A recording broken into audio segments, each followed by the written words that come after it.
Painted, painless learning. શું કીધું? લંબચોરસ ABCD માં વિકર્ણ AC એ A તેમજ D ને દુભાગે છે, સોરી C ને દુભાગે છે. તો એક આપણે લંબચોરસ એવું દોરવું પડે, ધ્યાન રાખજો ભાઈ. બરાબર, આ આકૃતિ હું દોરું છું. આનું નામ આપી દઉં A, B, C અને D. તો પક્ષમાં હું લખું છું, ધ્યાન રાખો, પક્ષ બરાબર ચતુષ્કોણ ABCD એ લંબચોરસ છે. હા કે ના? લંબચોરસ છે તેનો મતલબ શું થાય? સામસામેની બાજુ સમાન હોય.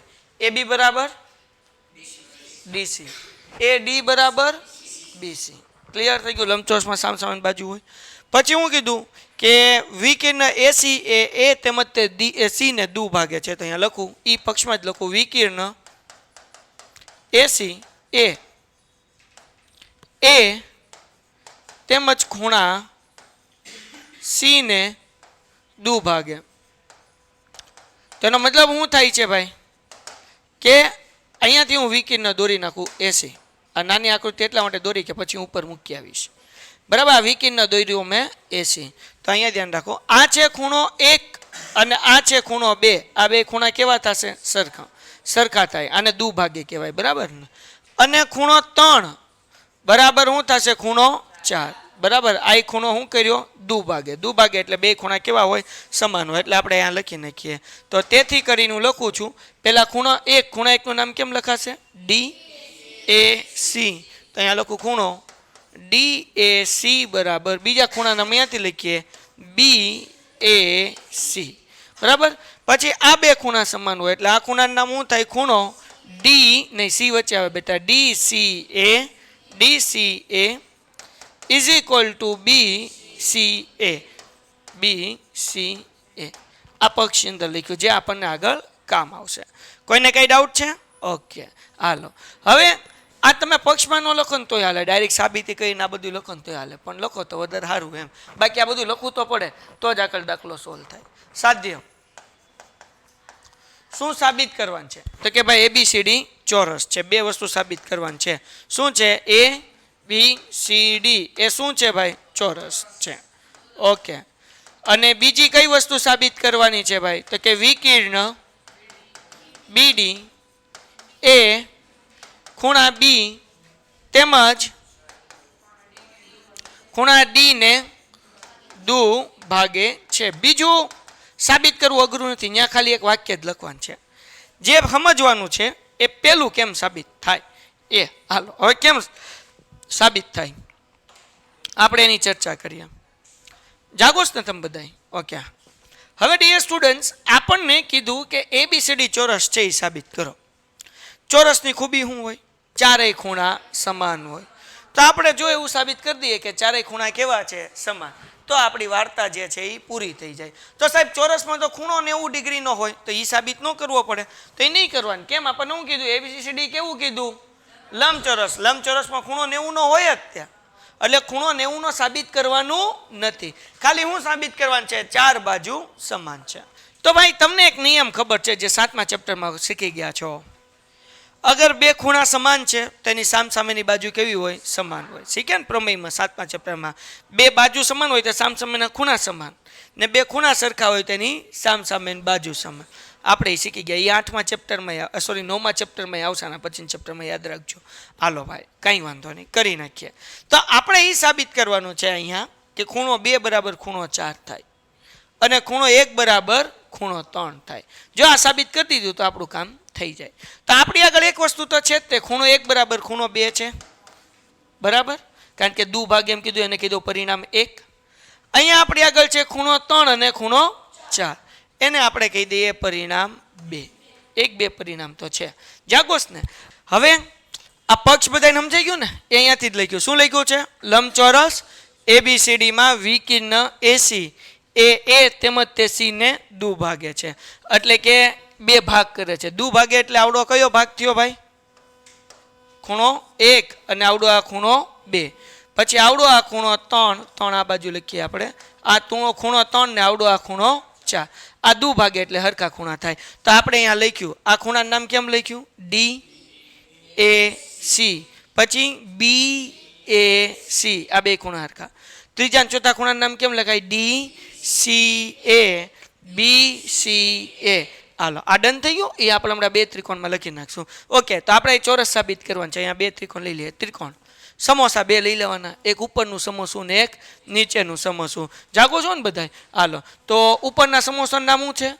ADC. તો અહીંયા લખીએ ત્રિકોણ ADC અને ત્રિકોણ ABC માટે. તો બે તો આપણે એક પક્ષ છે એ લખી નાખીએ. અહીંયા લખું છું DAC બરાબર ખૂણો BAC. કાઉન્સમાં હું લખવાનું? પક્ષ. પછી એક આવડું આ લખી નાખીએ DCA is equal to BCA. કાઉન્સમાં હું લખીએ? પક્ષ. અને એની સામાન્ય બાજુ શું નીકળે? AC. બે સમોસામાં આવે ને AC AC, એટલે આપણે લખીએ AC બરાબર AC. શું લખીએ ભાઈ? સામાન્ય બાજુ. કોઈને કઈ ડાઉટ છે આમાં? ઓકે, તો આ બે ત્રિકોણ એકરૂપ થઈ ગયા. ત્રણ શરત મળી ગઈ. ત્રિકોણ ADC એકરૂપ ત્રિકોણ ABC. કયા નિયમ પ્રમાણે? તો જુઓ ભાઈ, આવડો આ ખૂણો અને વચ્ચેની શું હતી ભાઈ? બાજુ. બરાબર ને? એટલે શું આવશે? બા ખૂ બા. તો નહીં, ખૂણો બાજુ ખૂણો, એટલે બા ખૂ બા નહીં આવે. ખૂ બા ખૂ. કોઈને કઈ ડાઉટ છે? ખૂ બા ખૂ. ઓકે, બે ત્રિકોણ એકરૂપ થઈ ગયા. તો આપણે આગળ લખીએ કે શું લખીએ કે ભાઈ? તો કે ભાઈ આ ખૂણાની આવડી આ બાજુ, સોરી આ ત્રિકોણની આવડી આ બાજુ AD અને આ ત્રિકોણની આવડી આ બાજુ AD બરાબર AB. શું લખવાનું? CPCT. કોઈને કઈ ડાઉટ? તો બે ત્રિકોણ જે છે એકરૂપ થઈ ગયા, CPCT થી લખી નાખ્યો. આને કહી દઈએ પરિણામ 1. હવે બીજું દાખલામાં કીધું કે ભાઈ ABCD શું છે? લંબચોરસ છે. તો લંબચોરસ હોય તેની સામસામેની બાજુ કેવી હોય ભાઈ?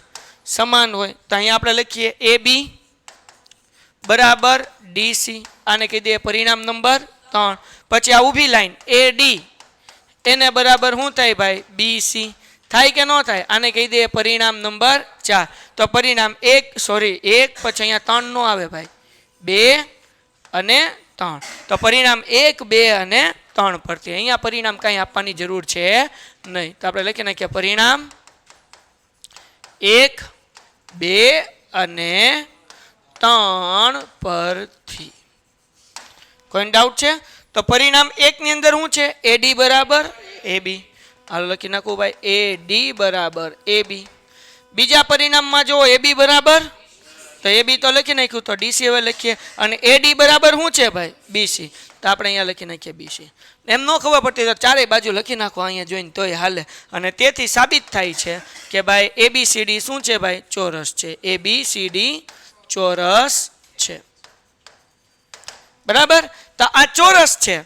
તો એના જે આ બીજો વિકર્ણ હશે એ તેને ખૂણાને શું કરતો હશે? દુભાગશે. તો લખ્યું ABCD એ ચોરસ છે, તેથી તેનો વિકર્ણ જે છે DB એ પણ શું કરશે ભાઈ? દુભાગે. ખૂણાને દુભાગે. તેથી વિકર્ણ BD એ B તેમજ D ને દુભાગે છે. તો બીજું આ ખાલી વાક્ય લખવાનું છે, કારણ કે ચોરસના વિકર્ણો ખૂણાને શું કરે? દુભાગે. આ નિયમ છે. શું નિયમ છે? ચોરસના વિકર્ણો ખૂણાને દુભાગે, એટલે ખૂણાથી બે ભાગ કરે. બરાબર? ઓકે, તો હવે AC એ વિકર્ણ છે એ દુભાગે. તો આ BD એનો વિકર્ણ છે, તો એ ખૂણાને શું કરશે? દુભાગે. તો એ લખવાનું કે ABCD એ ચોરસ છે, તેથી તેના વિકર્ણ ખૂણાને દુભાગે છે. તેથી વિકર્ણ BD એ B તેમજ D ને દુભાગે છે. તો આ બીજું થઈ ગયું સાબિત. દાખલો થઈ ગયો પૂરો. પેઇન્ટેડ એપ્લિકેશન ધોરણ 6 થી 12ના વિદ્યાર્થીઓ માટે અપડેટ થઈ ચૂકી છે. આ એપ્લિકેશનમાં શું છે? બધા જ વિષયના વિડીયોઝ છે. ગુજરાતની બેસ્ટ ફેકલ્ટી દ્વારા લાઈવ લેક્ચર્સ છે. IMP પ્રશ્ન છે, ટેસ્ટ સિરીઝ છે અને ગુજરાતના તમામ વિદ્યાર્થીઓ સાથે તમે તમારી કમ્પેરિઝન કરી શકો છો. ગેમિફિકેશન છે અને બીજું ઘણું બધું. તો તમે એપ્લિકેશન ડાઉનલોડ ન કરી હોય તો ડિસ્ક્રિપ્શનમાં લિંક આપી છે. હમણાં જ પ્લે સ્ટોર ઉપર જાઓ અને એપ્લિકેશન ડાઉનલોડ કરો. ઘરે બેઠીને સરસ મજાનું ગુજરાતની જોરદાર ફેકલ્ટી સાથે ભણો, સારા માર્ક્સે પાસ થાઓ. Painted, Painless Learning.